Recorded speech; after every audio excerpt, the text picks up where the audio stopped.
Cela fait 2 ans qu'il n'y a pas de loi qui permet aux étudiants de yeshiva ultra-orthodoxes de ne pas aller à l'armée. On assiste à une criminalisation du process. Chaque élève de yeshiva, on va lui envoyer un premier ordre de venir, un second, un troisième, un quatrième, ce qui se fait en général en 1 an et demi, 2 ans. On fait ça en moins de 4 semaines, de façon à ce qu'il puisse avoir tout de suite un statut de déserteur et à ce qu'on puisse aller matraquer un maximum.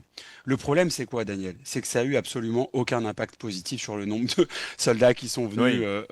renforcer les rangs de Tsahal. Si on veut réellement résoudre le problème, on voit bien que ça ne peut pas être que le bâton, que ça ne peut pas être que les sanctions. Vous avez bien vu le nombre de manifestations et l'inefficacité qui a lieu depuis les 2 dernières années. Donc la question déjà, c'est comment résoudre ce problème. Et là, il y a un débat même au sein du Likoud.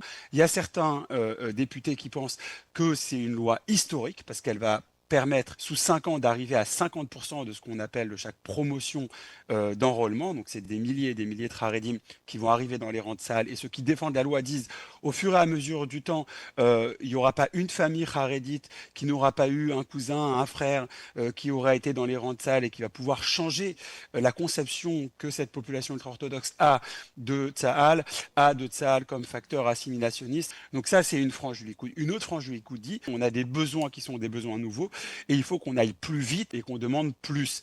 Mais les démagos, c'est ceux qui pensent qu'on peut interdire les gens de voter, qu'on peut leur interdire de passer le permis, bientôt on va leur interdire de respirer, et puis que ça va rajouter des gens qui vont aller servir à Tsahal. On n'a pas gagné cette guerre parce que les gens ont été forcés d'aller à l'armée, on a gagné cette guerre parce que les réservistes y ont été pour le 6e, 7e, 8e et 9e tour de garde.